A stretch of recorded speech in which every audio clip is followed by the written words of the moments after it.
Hey there, everyone. Welcome to another episode of the Managing Partners Podcast. I'm Kevin Daisy, and I'm your host. And I'm always out there looking for the best guest in the world. I think I might have found him today.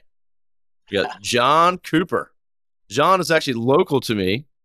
Lives right here in the same area that I do. I see his signs everywhere. They're on the back of buses. They do great at marketing. And you might know maybe his marketing person, Cassidy Lewis, over there. She's part of PILMA and part of their marketing roundtable. So they're just really dialed in. They've done a great job. Great firm. And I got John on here. I saw him at a bar event in Norfolk a few months ago. Had a quick chat with him. And want to have him on the show because he's got some interesting stuff to share, kind of a niche that he works in. John, please introduce yourself and tell us a little bit more. Yeah. Well, thank you, Kevin. It's my pleasure to be here with you. And, we have a lot of admiration for you and your company and the good work you're doing. We're obviously on the same page about so many things in terms of digital advertising and getting cases and doing quality work, including putting out quality content like this podcast, hopefully. You did praise me a bit much. Hopefully I'll live up to the high reputational preview. I've been doing personal injury law for over 35 years here in Hampton Roads, Virginia, which is also my hometown. So I've been in Norfolk all my life, other than going away to school, came back here to practice, worked with a federal judge, which was really a nice thing to start off your career, just kind of sitting and observing other lawyers, seeing the good, the bad, and the ugly. But ultimately, I got into this field because I had a great mentor. And we did personal injury law at a general practice shop. And the rest is history. But my mentors, are still good friends of mine. And I thank them every day because I love being a personal injury lawyer. So, helping people, fighting the insurance companies, it's really something I love doing every day. So that's excellent. Well, people need the help out there and turn into someone that's good. It's going to get the most for their situation and help them out is important. And my perspective of lawyers before I started working with lawyers was different. And I think that's just something I think the general public, someone looking for a lawyer, probably, has a different perspective on things and until they work with a good one that comes to their aid and helps them out. So. Right. The 99% of them make me the 1% look bad. But, it's funny because you can't necessarily, it's really hard in many ways for the consumer to really know how to pick their personal injury attorney. And so one good thing that's developed in our era of digital marketing is the review, the Google review. And we really focus on that, try to make sure the clients are in fact really happy and get them to put that on the record. And that's really probably the single best source of business these days is those beautiful Google reviews. Happy clients breed more happy clients. So 100% spot on with that. And you can't hide. You can't do bad work, right, and get away with it these days. It's just like almost restaurants of like you can't have bad food and get away with it anymore. It'll come out to light too quickly. So right. Good for you and all the great lawyers out there. So I want to quickly just kind of touch on, your firm, the kind of the makeup of the firm. And then I want to obviously get into talking about railroad cases and kind of the niche you're in and kind of dig into that and kind of what you've done with that and how you help others with it as well. So. Thank you. So the firm is about a 9-lawyer firm these days, about 50 employees. And all we do is plaintiff side personal injury, don't do anything else. So anything else is sent out to other friends in the community who do that kind of work. And I love that because being able to specialize, particularly in today's environment, it's hard to be a true master of any given area of law. And so doing it a long time, doing it every day, and really being focused on it helps us to be better at it. So all 9 lawyers are doing personal injury stuff, mostly automobile accidents, because as you may know, our moniker is the car crash experts. And that pretty much says it all. We're in there every day doing car wreck law. not every lawyer is willing to do that or knows how to do that, particularly at volume, right? Because it's hard to do one case well, but be doing a lot of cases at the same time requires quality control. And so we have a great system. The managing partner, and he probably deserves to be on the broadcast more than I, at least given the title, is Jim Hurley, my co-founding partner, because he and a management committee really make this place hum. And we try to be like a happy shop. The workers are happy. They're treating our clients well, and we're getting good results. And it becomes a positive feedback thing. That's really, we're in a nice situation there. We do a few things that are beyond car wreck, like premises liability. For instance, somebody gets hurt on a common area stairway at their apartment house. The railing falls away, something like that. We do a number of those cases. And the railroad work is something like that. It's always an injury case or wrongful death case. But unlike regular workers, railroad workers get not workers' comp, but this thing called FELA, FELA, which stands for the Federal Employers Liability Act, which is kind of a mouthful. But FELA is workers' comp for railroad workers, but it's much, much better. Workers' comp is a limited remedy. You basically can't sue your employer. You get your medical bills and maybe some of your lost wages, and that's it. There's no pain and suffering. There's nothing for scarring or embarrassment or inconvenience, or just the mental anguish over what you've been through and what you're going to continue to go through. So FELA allows us to sue the railroad employer directly, which almost no workers in America have that right, except railroad workers and a couple of other small niches.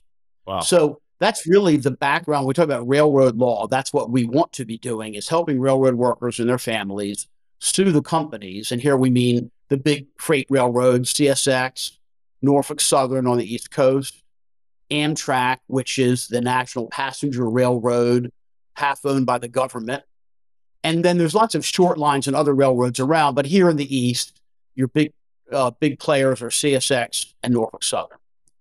So how do you get a FELA case, right? And the answer is these days a little bit more on the internet, because the younger worker is less likely to go to the union meetings and do some of the things that older workers historically did to find their attorneys. Historically, almost no FELA cases went to general practitioner lawyers out there, because we who have union designations and have our friends out there on the railroad every day hear about a case almost immediately when something happens. And we're in touch with that family pretty quickly.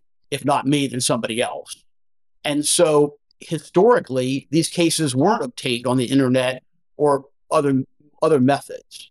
Having said that, railroad workers don't always know that they have this special right called FELA.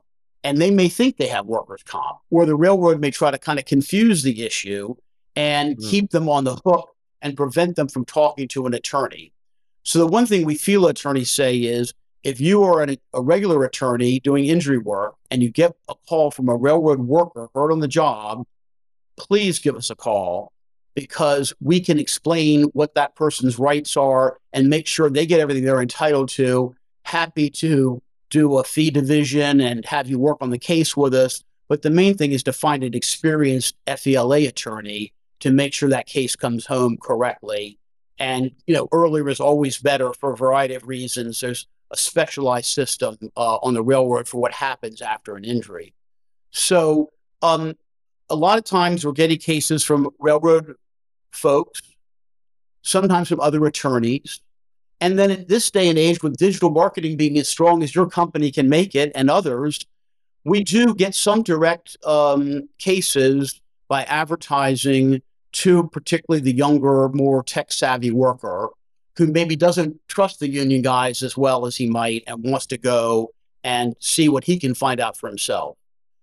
Interesting. The big problem is that they go to the Morgans and Morgans of the world, who are, now on billboards in every town in America.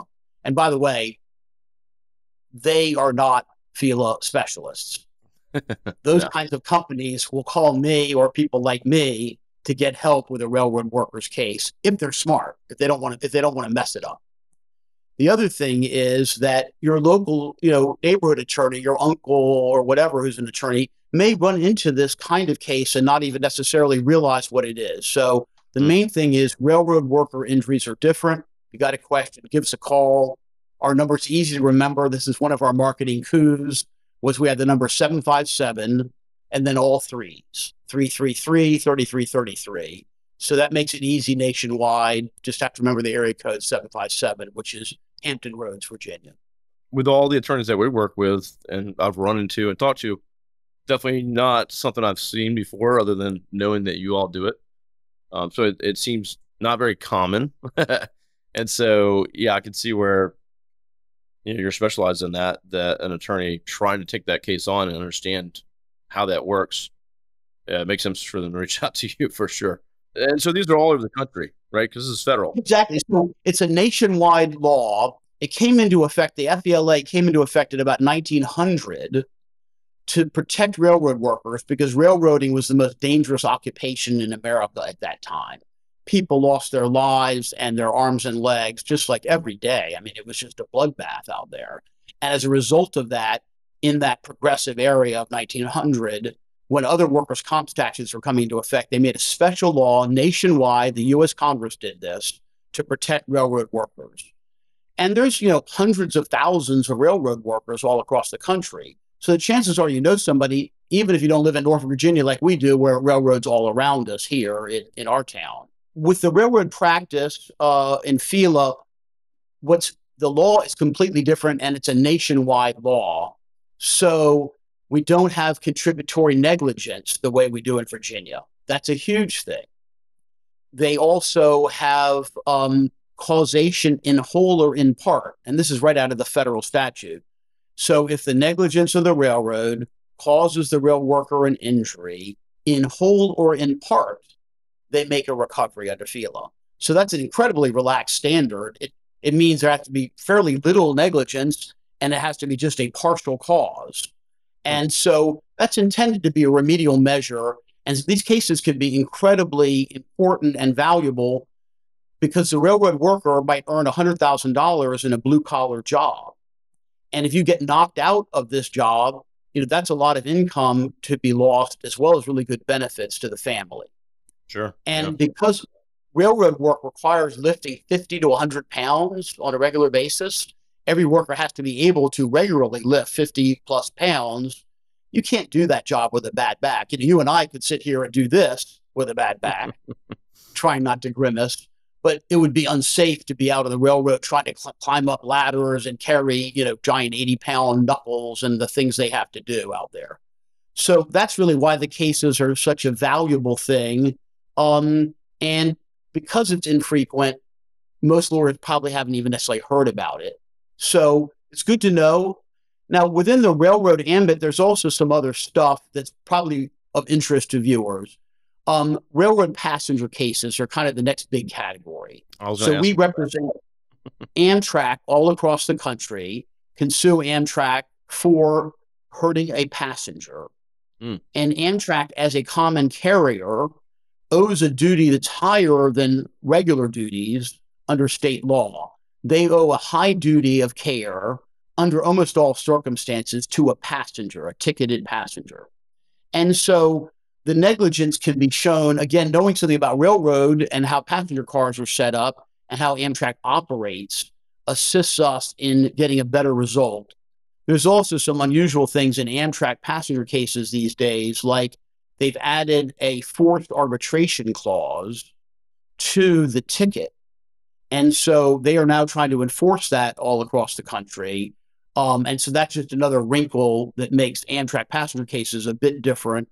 We also take those cases nationwide and have a lot of experience in doing well, not just in the disasters like Washington State or Philadelphia, but even just on a day-to-day, grandma's going home for Thanksgiving and she slips in water trying to get off the train. That's a very common injury. And because, the train steps are pretty steep and high, you could fall into rocks or onto the cement from a few feet up, and that's easily enough to break your bones. And we see a lot of broken bones when people, particularly getting on and off of Amtrak trains. Same rules typically apply to many passenger lines. So like the Virginia, the VRE, which is a commuter line up in Northern Virginia, that's one that also owes a high duty of care and is a similar kind of setup. So passenger cases, meaning passenger rail cases, is another good category. Again, not people don't see it enough in their practices, even regular personal injuries, that they'll probably get it and say, I'm not entirely sure what to do with this. So again, we want to be a resource for folks to at least point you in the right direction of what you can do with those. Yeah. So in the passenger case, is that any of the property that Amtrak owns, so the station, the steps, all those things, is the same as if you're on the train. Exactly. The duty is slightly different if you're going to pick up grandma at the station. They owe her a duty as a higher duty as a ticketed passenger. You, as a invitee to come pick her up at the station, if you get hurt because let's say ice and snow left out there on the platform, you're in a regular premises liability situation. But there's a lot of nuances to it, including like where you can file suit. You can always sue Amtrak in DC, which is where they're out of. But there's a lot of, tricks within railroad law about knowing how to get the best venue. So that's one of the things that we focus on. And so the third category, and we recently did this national webinar about it, the one that everybody really wants to talk about because they encounter it the most, is the grade crossing collision. This is where a passenger car or truck gets hit by a train on the tracks. At a grade crossing simply means that at the same level, the same grade, the tracks and the highway are there together. Sometimes it's a little bit humped up. We've all seen them, and there are tens of thousands of public crossings and probably hundreds of thousands of private crossings in just Virginia alone. Wow. So it's all around us. The railroads basically take the position that if you get hit on our tracks, it's your fault. You're a trespasser. We don't owe you any duty. Why didn't you see the tracks? Why didn't you see the train? You must have been suicidal. They literally say that about your loved one who gets killed. They wanted this to happen. And so all of the efforts of the railroads are spent not fixing these dangerous crossings, but basically fighting off regulations that might impose more obligations on them. So right here, again, one of the battles that are fought nationwide is about the length of trains. These freight trains were always, a mile long. Now they're 3 miles long. And so they're going to be fouling that crossing, meaning blocking the crossing for much longer periods of time. And that's even with normal operation. Why does the railroad run it that way? Because it makes more money for them. They're all about moving the freight as efficiently as they can. They'll claim to say, and safely too, but the fact of the matter is this danger of trains coming through your town at crossings is an ever-present danger throughout America. Here's the hard part. If you are walking on the tracks, it's real hard to get the railroad to have responsibility for that. Not impossible, but hard. Generally speaking, what we're trying to show is that you were a child or somebody who was sort of didn't really know any better, and there's some pathway to cut through, and the railroad didn't have any markings or signage to say no trespassing or to put a fence up. That's one kind of case that's viable. But if your teenager is marching along on the tracks with earphones, earbuds in, and doesn't hear the whistle, whether they blew the whistle or not, that's a much harder case to make. The train says, hey, we can't do anything. We're coming through at 50 miles an hour. By the way, Amtrak comes at 75 miles an hour, and the new high-speed rail of like Brightline comes through at 200 miles an hour.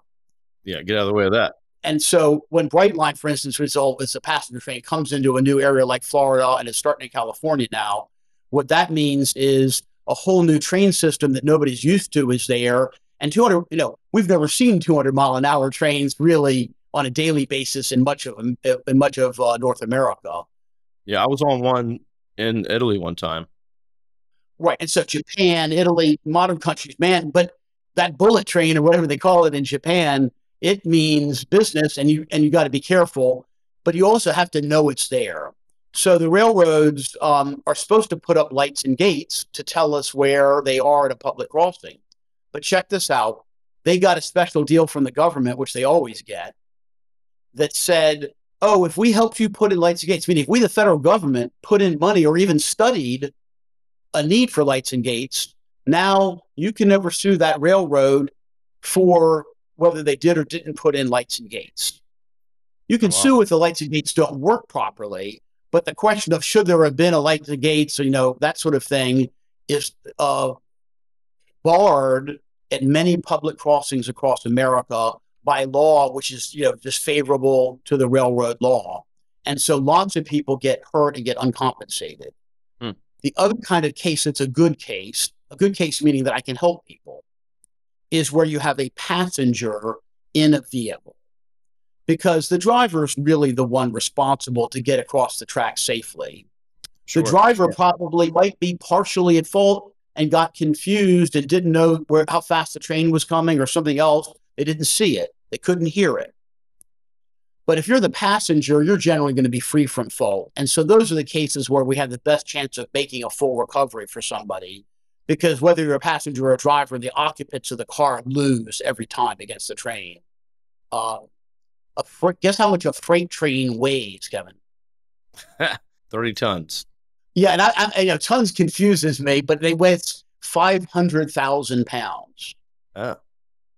Average train car, of which there's dozens and dozens, if not hundreds on a train, each of those weighs a couple 100,000 pounds empty. Wow. So these objects on steel wheels are very, very dangerous. What makes America great, don't get me wrong, I love the railroads and I love railroading. It's just the people who run the railroads are in it for their own profit, just like the insurance companies. And, so they're going to try to get away with paying the worker or the injured passenger as little as they can get away with paying them. So, yeah, for attorneys listening out there that, we have a lot of PI attorneys on the show and that listen in. So if you have a car accident, but it's a train hit the car, there's definitely some special knowledge there that is needed to make the best of that case, it sounds like. It's all a matter of experting. And so we have crossing experts. One of the most common things you'll see is a private crossing. I mean, it's just going across somebody's farmland. And then the area develops more. So now there's 6 houses down past the railroad tracks on that sort of country road, unpaved road. And then there's UPS going down there, and there's school buses stopping there, and the mailman, and all the other deliveries, Amazon and whatever. And all of a sudden it becomes a 12 household development. You've got more and more traffic, but the highway isn't public because the government hasn't said we are taking over the maintenance of this road. So there's all these private crossings in America. And typically the most dangerous thing is that you're coming off of some fast highway, 55 miles an hour. You've got 50 feet of reservoir between you and the track. So you got to come off of 55, slow down, assess what's going on. And then there's often a tree line or buildings blocking your view. And you have to be able to see hundreds of yards down the way for these fast moving trains. Because if you can't see, several hundred feet at a minimum, you're not going to even have seconds. You also get tricked into the idea that you really shouldn't be any closer than 15 feet from the crossing, because the train could derail, the train could have stuff hanging over the edges of it. So there's a zone of danger that people don't really realize is there. All these things make crossings very dangerous. We get a lot of calls about them. Unfortunately, it's the one that we have to say a lot of the time, I'm not sure I can help you. Having said that, we're always happy to help, talk to anybody about anything involving the railroad and try to point you in the right direction. Well, that's very interesting. So, so 3 different kinds of cases you mainly talked about there. You had mentioned earlier on that you've helped a lot of other attorneys. I don't know if you've been doing like some teaching or training, or because you are so versed in this and you've been doing it for so long? Yeah, folks can join, lawyers can join our various organizations. So, for instance, the easiest entry point is the AHA. Everyone knows American Association for Justice. And they have a railroad section Nice. which teaches seminars. So this summer, we'll be going to the convention and we'll be helping to organize the CLEs there. I was formerly the chair of the railroad law section for AAJ.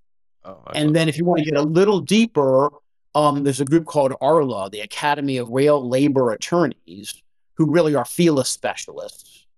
And there you have to kind of show that you do some of that law, or at least you have to meet certain requirements. And that's lawyers all across the country who really do specialize in this law. So that's called ARLA.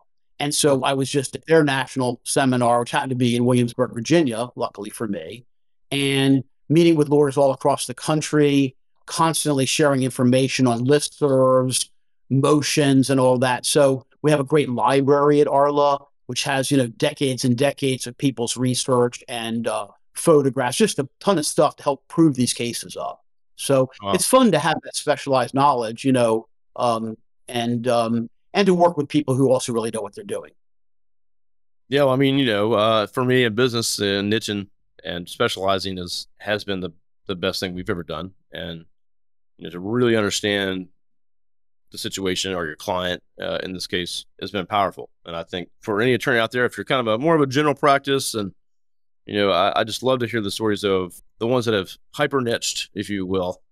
You still have your car accidents and things like that, but to have that specialization is key. And I think I've had a lot of attorneys, that's helped them build their firm, protect their firm, bring an extra revenue for their firm, and of course helping those folks out that need the help. So I think that's exactly right, Kevin. That's kind of how it fits into our practice. We are a general practice firm. The majority of it's automobile accident stuff. Having said that, the big cases obviously is where you really end up, making your budgets for the year.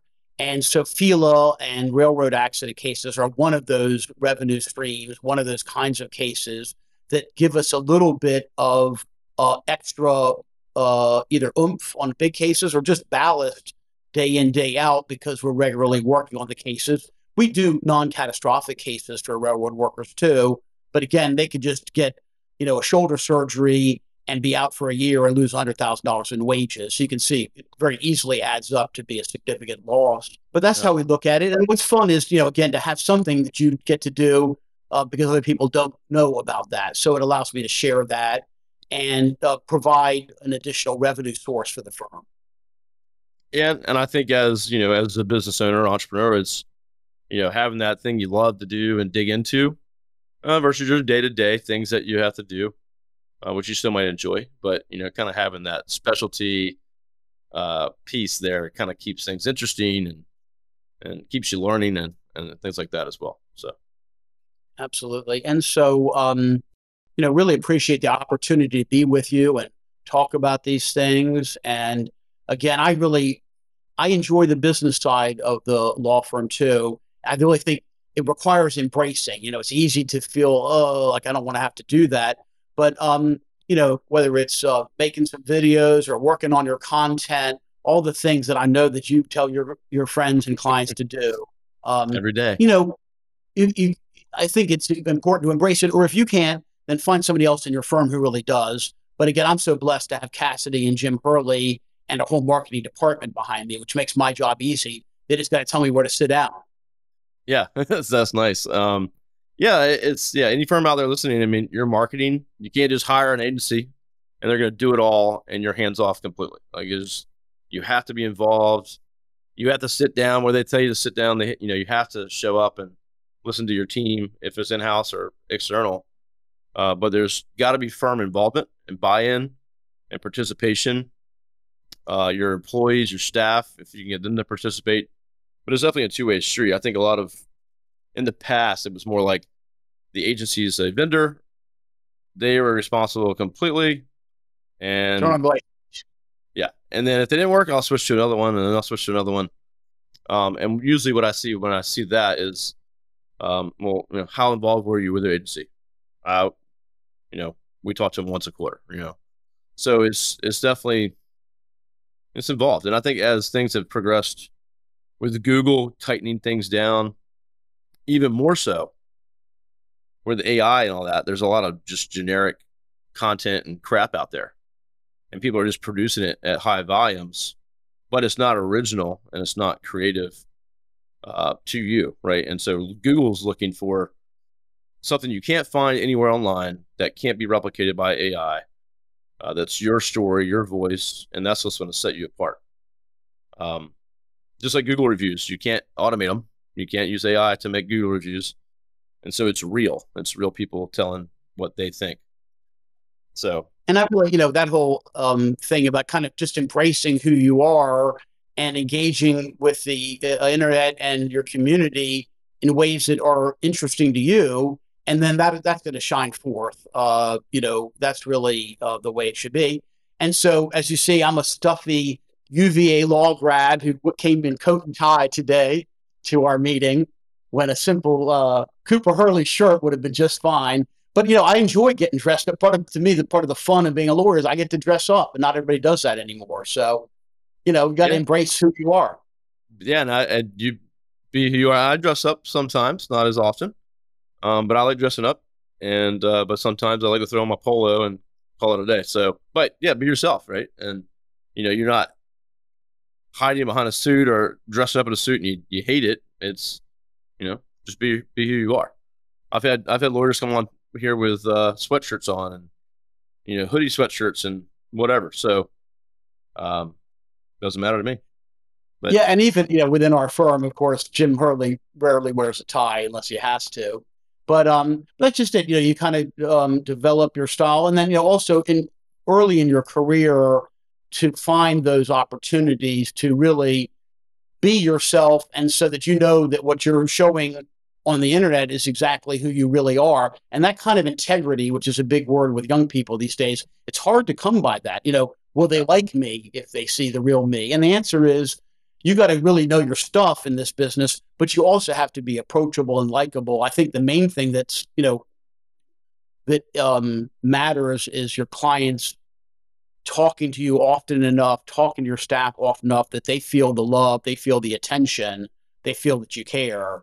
And, hopefully you've got that in you if you're going to be a personal injury attorney, but you got to really do it. And it's like an abundance theory, which is another Jim Hurley idea, which is if you show that love at all, it'll come back to you too.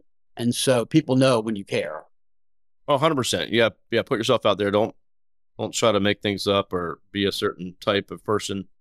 And, I think too, the other thing is to be who you are, and that'll attract certain clients that you should work with, and it might detract the ones that maybe you shouldn't be working with. So it is okay. And then it depends on what kind of law you're in, right?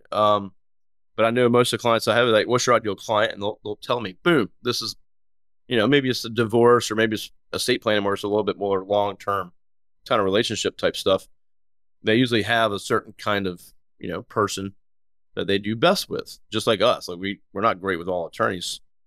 Some I say no to, or we fired. Depends on how they operate. But if you're just yourself and you put that out there, I agree with you. You'll attract the ones that see that attraction and say, hey, this is the right lawyer for me. I enjoyed today getting an opportunity to tell my story because I remind myself, why I'm here.